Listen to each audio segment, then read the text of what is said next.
Hello, we come to you today from the west coast of Florida. We are taking a trip from Sanibel, Florida to just outside Dallas, Fort Worth, Texas. We're going to be picking up a casita camper there. We're going to be doing a subsequent video with that, doing some camping with that, and a range test with it at various speeds to see how all that works out. But today's video is about the trip from Sanibel to Dallas, Fort Worth. And as soon as we get through Tampa and St. Petersburg, we're actually going to be getting off the highways, going on the back roads, and taking a leisurely trip to get there. It's about 1,200 miles. We could easily do that in 2 days, but we're gonna do it over 5 days so that we have time to, as I say, wander and take our time and enjoy the scenery. As you can see through this skylight, we're going over the, as you can see through the sunroof, I should say, we're going over the Sunshine Skyway Bridge currently. So we're gonna take our time. We're gonna get off the highway once we get north of the city, and we have a couple interesting spots for sure that we know of. One, we're going to St. George Island this evening. That is off the panhandle of Florida, and it is supposed to be similar to Sanibel in that it has no high-rise housing, and it has nice beaches. That's what they say. I've never been there, so we'll see what that's like. And then in 2 nights, we will be in Louisiana, and we're going to be staying at a former plantation that they've turned into a restaurant, inn, and kind of resort. They're supposed to have really good meals and a wine cellar in their old cisterns that they've turned into wine cellars, so we want to check that out. And the rest of the trip is just going to be taken as it comes, taking our time and seeing the sights. So come along with us. Welcome back to E-Hermes, your electric adventure travel channel. Please remember to subscribe, hit the like button, and hit that bell button to be notified of our upcoming content. Our first stop is not really because we needed a charge. It's because we left early this morning. We've been on the road about an hour and a half. We didn't have breakfast yet, didn't have any coffee. So there's a Dunkin' Donuts at this exit. We're gonna get coffee and some breakfast. But since we're off the highway, I thought I'd run over here real quick and go to the EV America. It's actually working, and we're getting not great speed, not horrible speed, 96 kW. Mrs. E-Hermes is walking to the restroom, and then as soon as she gets back, we'll get in the car, get our coffee, and be on the road again. We had 63% charge when we got here, so we'll get up to 80% and then we'll get out of here. And here she is, so we will get back on the road. This is what we're really here for. Here we are, sorry it's windy, here we are at our one and only charging stop for the day, real charging stop. That other one was just because we were getting coffee. We're gonna have lunch here. It is in Chiefland, Florida. Duke Energy. It's supposed to be 100 kW, so that's not too bad for a small town like this. And there's a restaurant. Oh, wait, the Gathering Place Tables restaurant. So we're gonna go see what there is to eat. The restaurant in the plaza with the charger was closed, but one of the locals recommended we go to Ralph's Burger House. And here we are. It's all drive-through. There is a walk-up window. And then outside the dining room is picnic tables. Kind of nice. Not exactly sure what this is, but it was coming through while we were eating at Ralph's Burger House. Don't see that every day.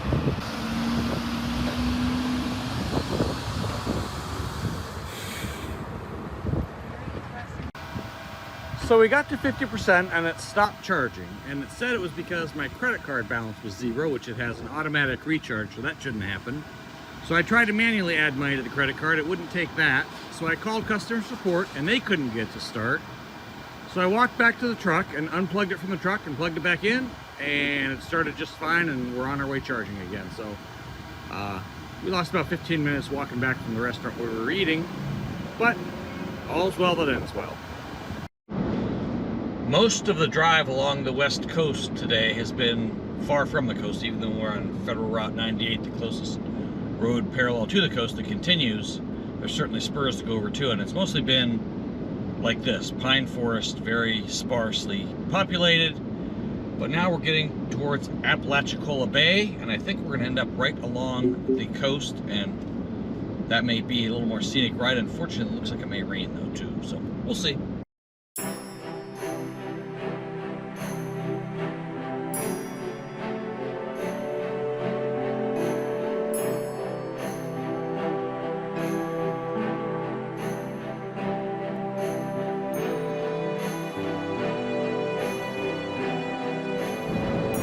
Yes, it's a bear sign.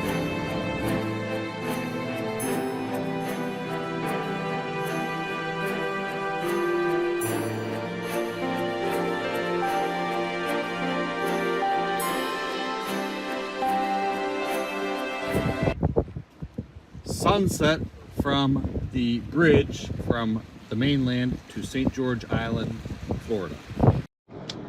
Good morning. We spent our evening at a nice Airbnb here on St. George Island, Florida. In their literature, they compare it to Sanibel, and while it's a nice enough place, it is totally different than Sanibel. In fact, as Mrs. E-Hermes correctly pointed out, it reminds me much more of the Outer Banks of North Carolina than it does Sanibel. So we'll just give you a little overview of the island here. It is low-rise residential. There are houses right along the beach, whereas Sanibel has, even though they're lower level, 2- and 3-story condominiums along the beach, this seems to be almost all single-family homes, except for a small area of kind of central business district. There's also a state park at the other end. We're gonna head for that and see what that has to offer. So here is some of State Park. It is Dr. Julian G. Bruce, St. George Island State Park. That's a mouthful. After riding through the state park, including the campground, we then returned back to the mainland and headed for Apalachicola, Florida for our first charging of the day. So we're a little afraid when we first pulled up here because the charge cord is not plugged in where it belongs. It's just hanging for the excess cord there. But hopefully it'll start. It says it's available. Just shall recharge, and we'll see if we can get it started.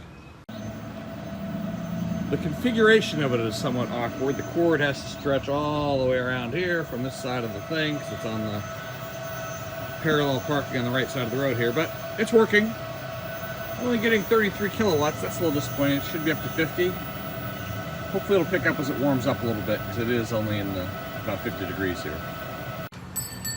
This is the Apalachicola Chocolate and Coffee Company, and they have coffee and more chocolate than you can shake a stick at. Look at that, it's like dying and going to heaven. The charger in Apalachicola, Florida was rather slow, only about 35 kW. So we were here about 2 hours because we were down around 15%. But that allowed us to do some shopping, and we found the Apalachicola Sponge Company, who specializes and harvests their own sponges from the Gulf of Mexico and sells them mixed with soap. Their website is linked below in the description. Coming to you today from Mexico Beach, Florida, where, as you know, they had a Category 5 hurricane impact Michael about 4.5 years ago. And we just wanted to show you the town, as from my recollection of the news reports at the time, was almost completely decimated.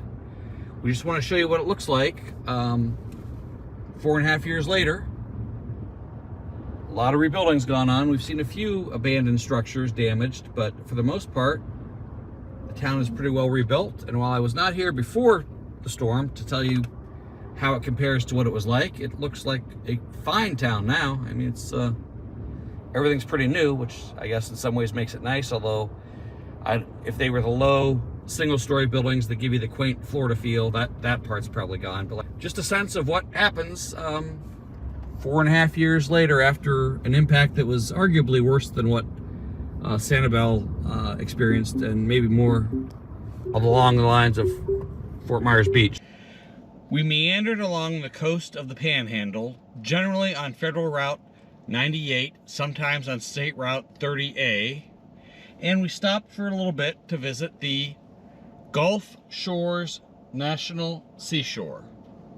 It was very cold and windy. Well, very cold is relative. It was 50 degrees and the wind was blowing about 30 miles an hour. The drifting sand kind of reminded me of drifting snow. As the name implies, the seashore, actually it's a Gulf shore, not a seashore, is right on the Gulf. We drove over Pensacola Bay and then headed for Gulf Shores, Alabama. Just entered into the state of Alabama. A fellow traveler says that you have to spend a night in every state to count it as a state. We're going to be staying at the lodge at Gulf State Park in Gulf Shores, Alabama, I believe it is. So we'll be taking that one off our list if it wasn't already off our list. We've definitely been here. I can't recall if we spent the night or not, but this will definitely memorialize it. Here is a beautiful sunset from the beach at Gulf State Park in Gulf Shores, Alabama. The sunset was truly spectacular this evening, although it was cold and windy on the beach. As you saw from last night's setting sun, this is one of the few Gulf beaches where you can see both the sunrise over the water and the sunset over the water, because you're facing due south.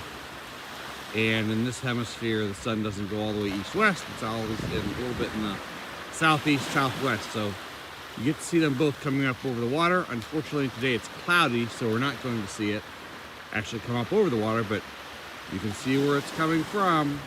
It is so cold here this morning in Gulf Shores, Alabama, that the Gulf of Mexico actually has steam coming off of it. The air temperature is about 35 degrees.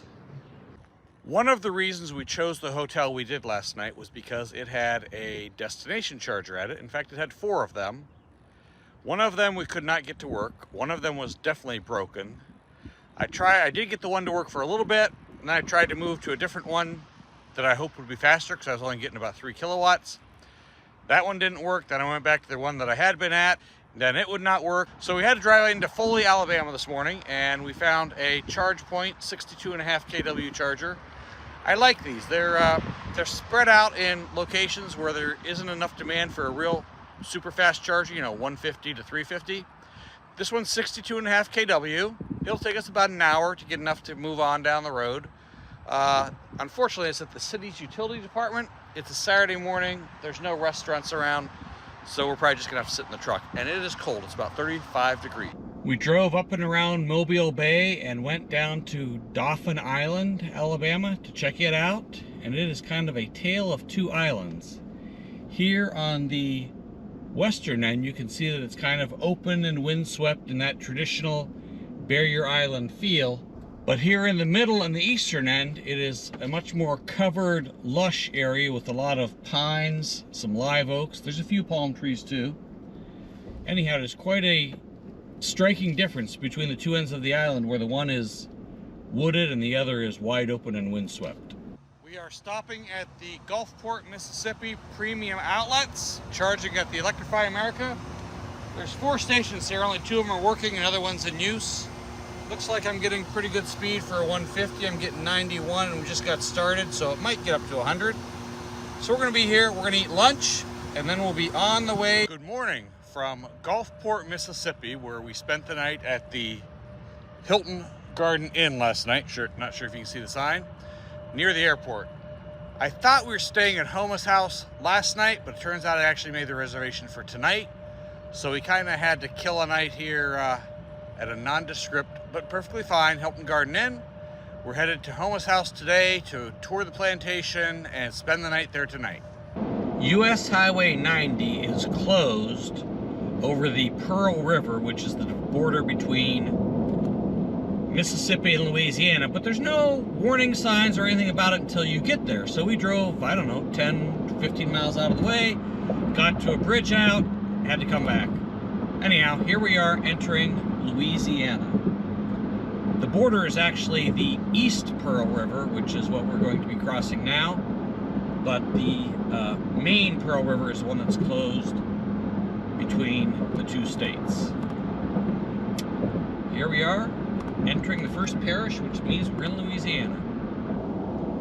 We've gone through the city of New Orleans. Now we're just west of there, and directly ahead of us is the Mississippi River.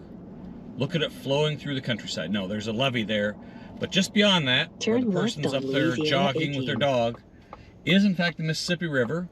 We're going to ride along it for the next 40 miles or so, then cross it, and then we will be at our destination. So a lot of the area along the river has been farmland, mostly sugarcane, but there's also been here and there large installations from the petroleum industries. However, nature has reclaimed a lot of it. Mrs. E-Hermes, how many bald eagles have you seen in this stretch of road? At least 5. At least 5 bald eagles themselves and a couple big nests. So that was pretty happy to see. Unfortunately, I didn't get any on video, but they were certainly there. Here we are, HOMAUS house, plantation and gardens. Here's a brief tour of our cabin right on the Mississippi River. Again, you can't see it because there's a levee there. Small bathroom. Sitting area and bed. It's small, but it's all we need. This is what the view would have been like before the levee. We then took a tour of the main plantation house with a guide in period costume. In Germany, they had 200 of them made, and we have one here at the HOMAUS house. It still plays beautifully. It still is in tune. Do one of y'all want to play it? In the original two-cottage door, 1805. This clock was once owned by both Marie Antoinette and Napoleon. All of the furnishings were exquisite. Back in the day, the horses and carriages would have pulled right in through here. So this is one of the old cisterns from the property that they have turned into a wine cellar. We were so impressed with the wine cellar, we decided to buy a bottle to have with our dinner. Good morning. Our stay at HOMAUS House and Gardens is over. It's time for us to head on to Rockwall, Texas to pick up our casita trailer to do the range test to see how that goes behind the F-150 Lightning. We really enjoyed our stay here at HOMAUS House. It's very historical, and if you ever get here, we recommend you take the tour of both the house and the gardens. Our trip today to Rockwall will be not the direct route, which would be up through Shreveport and Texarkana, Texas, but rather we have to head over to Houston because that's where the chargers are. We currently have 33% charge. We have about 75 miles to the first charger. It says we have 85 miles of range, so it's going to be interesting. I thought it was going to be tight getting to the Electrify America station in Bow Bridges from where we stayed last night, but in fact we have 5% range, 10 miles of excess capacity, no problem. Texas really is a big state. It is 880 miles of Interstate 10 from west to east across Texas. And we were at the first supercharger outside Beaumont, Texas. Unfortunately, of the 4 chargers, only 2 of them are working. And there's one other car here, so if somebody else shows up, they're gonna be out of luck. They're gonna have to wait a while. We're gonna charge here for not too long. We have one more charger before we get to the Dallas-Fort Worth exit and stop for the night. So we are just wrapping up at the Madisonville, Texas Electrify America charger at, of course, the Walmart. Not a supercenter, an old style Walmart. It's not a supercenter. I haven't seen one of those in years. Anyhow, we're wrapping up here. This will be the final charge. We may be able to stay in charge at our hotel tonight. Then tomorrow we're picking up the camper to start that video on the range impact pulling a casita camper.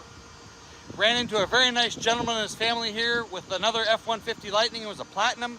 He had just picked it up yesterday and he was learning how to charge. Gave him some pointers and sent him on his way, so hopefully he's doing well. It's always nice to have a destination charger at the hotel while you're staying, so you can charge up. We're about 25%, and in the morning we should be at 100%. Our total trip was 1,617 miles, and we averaged 2.2 miles per kilowatt hour. Here's one last look at HOMAUS House and Gardens. We hope you enjoyed this video of our meandering trip from Sanibel to the Dallas-Fort Worth area. If you did, please hit the like button. As always, please subscribe and please hit that bell button to be notified of our upcoming content. Thank you!